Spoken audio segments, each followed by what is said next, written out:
Hi there, Joan Mazak with Leaves and Leashes.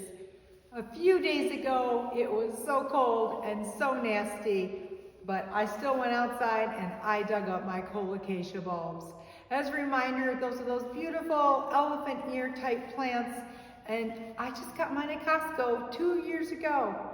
I didn't treat them very well at all the year before, as a reminder, and they just overwintered beautifully because I did dig them up late last year also, and I left them in a 5-gallon bucket. And these plants are super tough and they did so great. So here I am preparing to save the bulbs that I did last year. And you know, I just did them late again because our frost was late, and now here I am in the garage. It's 34 degrees outside and I'm trimming my roots and preparing them for storage. Now I've done some of them already, but I've saved the largest to show you exactly what I did. So here we go. This was one of the original bulbs. You can tell it's huge. I mean, it's just so big.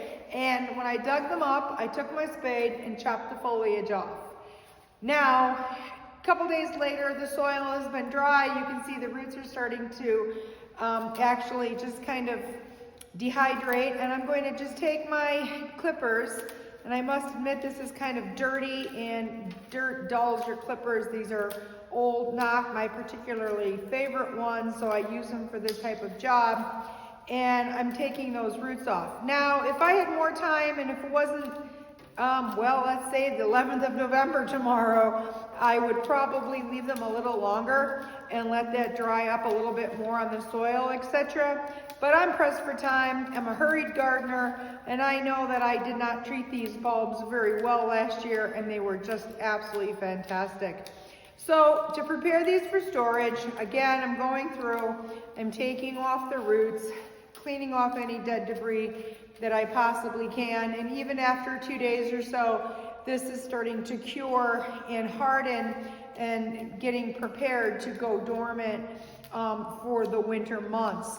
This one really didn't make a lot of different pups from it, but I do have a whole box, which I will show you when I'm done, how many pups I did get off of this particular set of colocasia.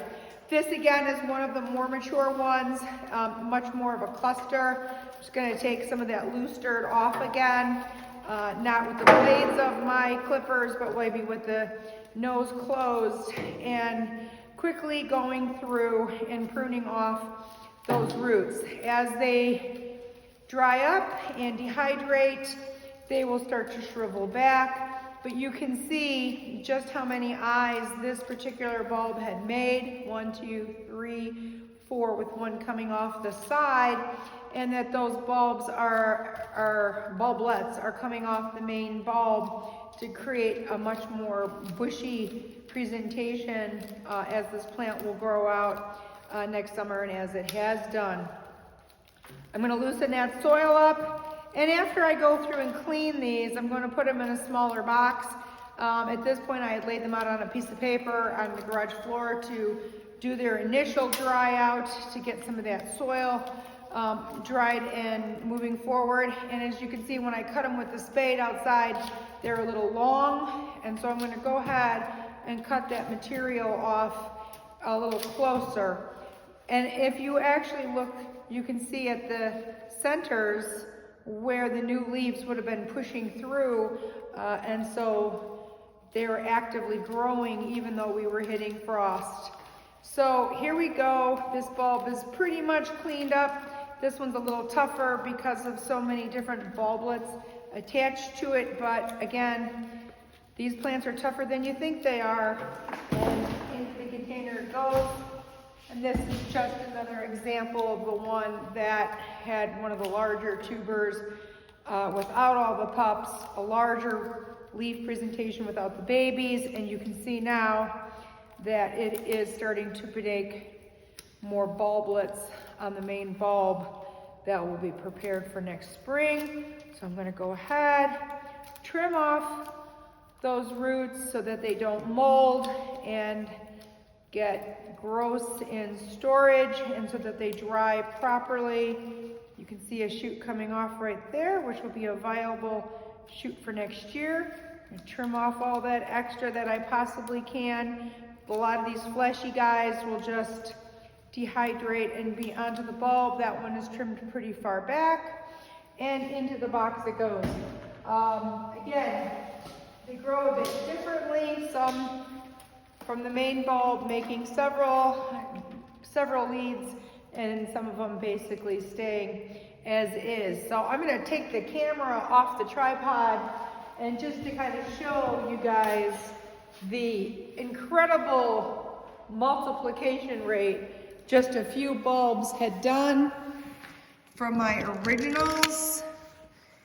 So here is the box with so many. I mean, I honestly have not counted them, but these are the babies that I was able to divide off of the main stems, and so I will have quite a colocasia forest in my garden next year, and even some of the bulbs that had started to divide had made little bulblets on their own. Sometimes you can find that the original bulb had started to rot, and this is what's happening in this case. I'm going to keep an eye on this one, but when I dug it, it was soft, and even just a few days in the garage, it's clean and it is not rotting any further.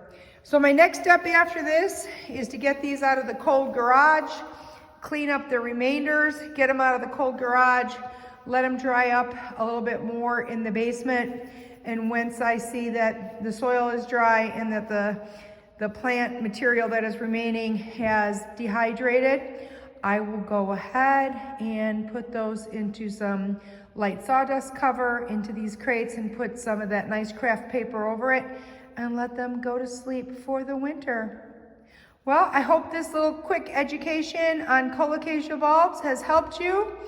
And don't forget to like and subscribe and enjoy your garden.